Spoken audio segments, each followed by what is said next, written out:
नमस्कार मित्रों, आपका स्वागत है मित्रों। आज हम आपको इस वीडियो में बताएंगे कि मृत्यु से पहले वह कौन से 7 संकेत हैं जो हमें बताते हैं कि हमारी मृत्यु नजदीक है। साथ ही इस वीडियो में आपको यह भी जानने को मिलेगा कि बिस्तर पर बैठ के भोजन करने वाले की कम उम्र में मृत्यु क्यों हो जाती है। तो चलिए मित्रों, इसे हम आपको एक कथा के माध्यम से बताने का प्रयास करते हैं।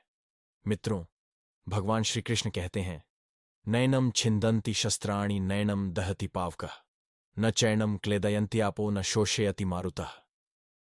अर्थात आत्मा को शस्त्र काट नहीं सकते, अग्नि जला नहीं सकती, जल गला नहीं सकता और वायु सूखा नहीं सकती। अर्थात मनुष्य के शरीर में स्थित आत्मा अमर है, उसे कोई नहीं मार सकता। किंतु मनुष्य का शरीर अमर नहीं है, उसकी मृत्यु एक ना एक दिन तो अवश्य होनी है। जिसका जन्म हुआ है उसकी मृत्यु भी निश्चित है।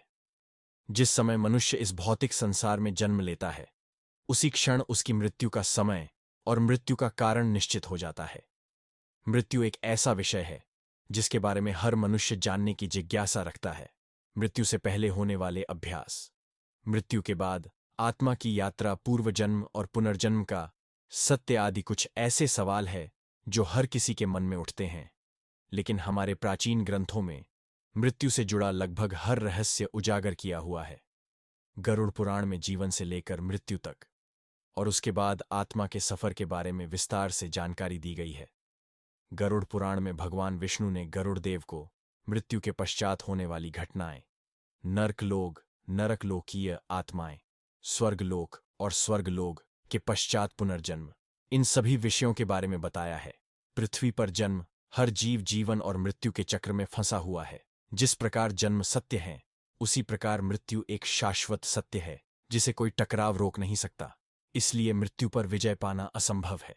ईश्वर की इच्छा के बिना कोई भी मनुष्य उसकी तय आयु से अधिक एक क्षण भी जीवित नहीं रह सकता और हर व्यक्ति जीवन के इस कटु सत्य को जानता है, लेकिन फिर भी मृत्यु को लेकर भयभीत रहता है।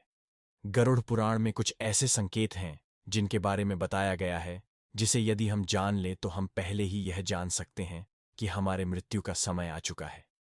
चलिए मित्रों, हम आपको एक कथा आपको सुनते हैं जो स्वयं भगवान विष्णु जी ने गरुड़ देव को सुनाई थी।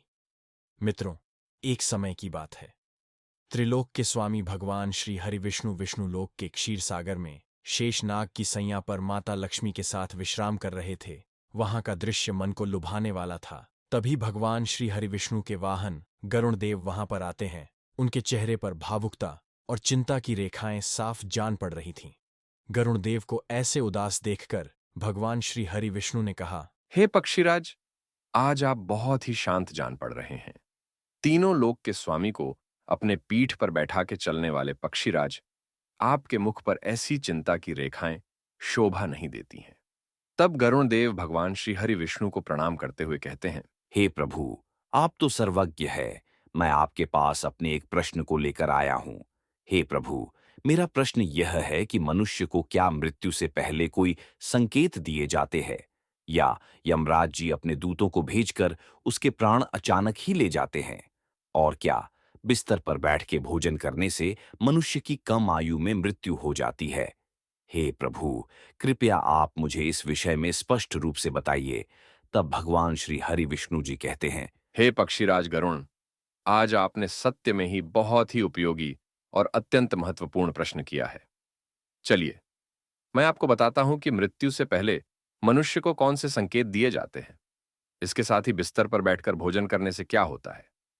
लेकिन हे गरुण देव, आपको इस विषय में बताने से पहले आपको एक कथा सुननी होगी, जिसके माध्यम से आपको आपके सभी प्रश्नों के उत्तर मिल जाएंगे।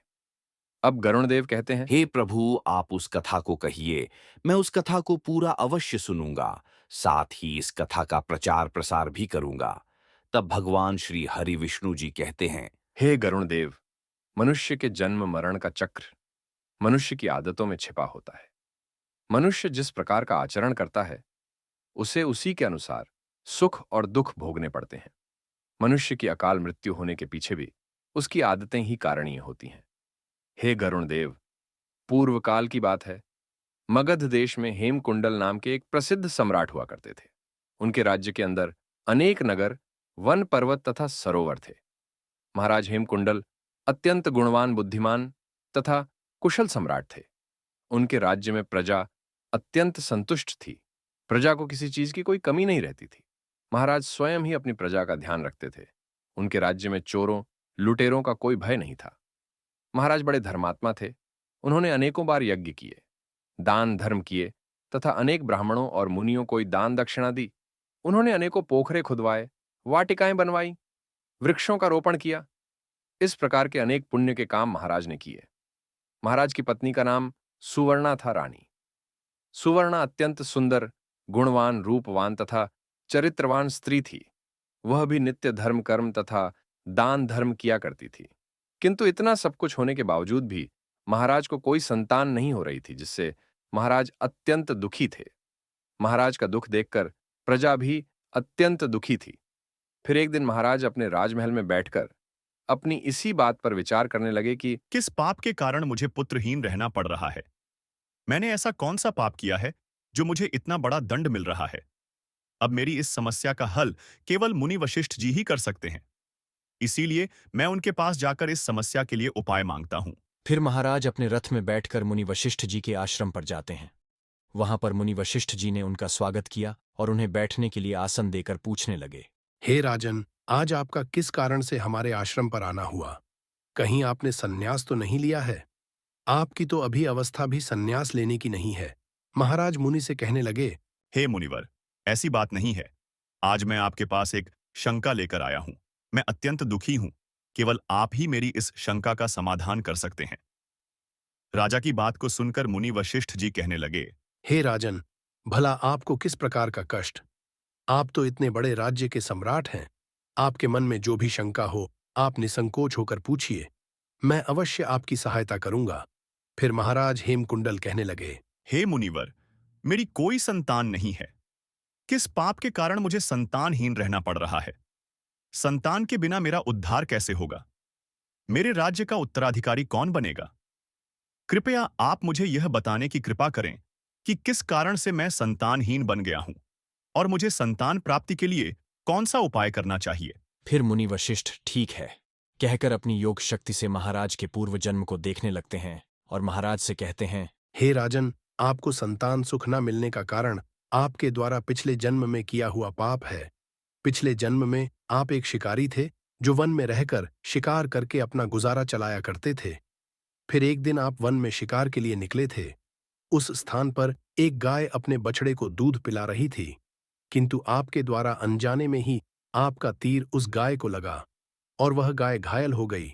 उस गाय को घायल करने के कारण ही इस जन्म में आपको पुत्रहीन होने का श्राप मिला है।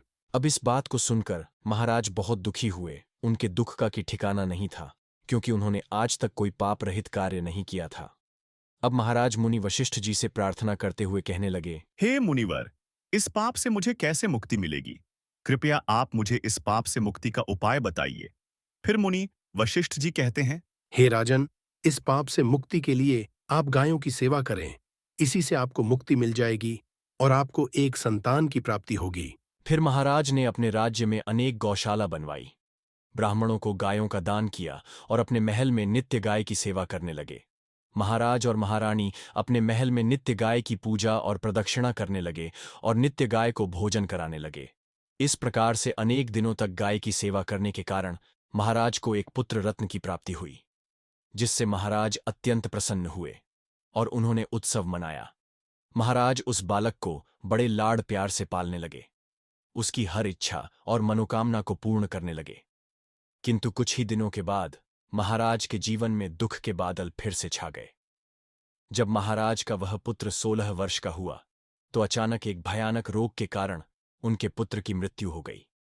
पुत्र की मृत्यु से महाराज शोक में डूब गए और सब कुछ छोड़कर वन में महाराज वशिष्ठ जी के आश्रम पर पहुंच गए।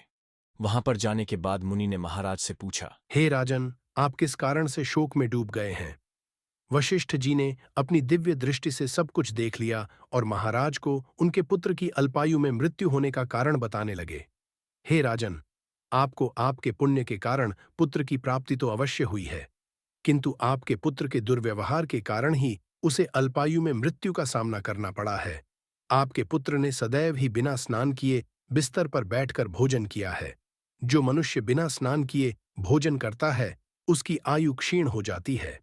जो बिस्तर पर बैठकर भोजन करता है, उसके शरीर में रोग आदि उत्पन्न होते हैं, और वह भी अकाल मृत्यु को प्राप्त होता है।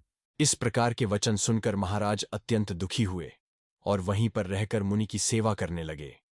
फिर उन्होंने अपने भांजे को अपने राज्य का कार्यभार सौंप दिया और वन में ही बैठकर तपस्या करने लगे। अब भगवान श्री हरि विष्णु जी कहते हैं, हे गरुण देव, आपका पहला प्रश्न था कि मनुष्य को उसकी मृत्यु से पहले कौन से संकेत मिलते हैं। तो हे गरुण देव, मनुष्य को मृत्यु से पहले 7 संकेत मिलते हैं। हे गरुण देव, पहला, जब इंसान की मृत्यु निकट आती है तो उसकी परछाई उसका साथ छोड़ देती है। मनुष्य को तेल और पानी में अपनी परछाई या प्रतिबिंब दिखाई नहीं देता है। अगर किसी व्यक्ति के साथ ऐसा होता है तो उसे समझ लेना चाहिए कि उसका अंतिम समय अब निकट आ चुका है। दूसरी बात, जब भी किसी मनुष्य की मृत्यु निकट आती है तो उसे अपने आसपास अपने पूर्वजों या उसके पितृ उसे दिखाई देने लगते हैं। उनके सभी पितृ आसपास परछाइयों की तरह घूमते हैं और तब उस मनुष्य को भली भांति जान लेना चाहिए कि उसके मृत्यु का समय अब निकट आ चुका है।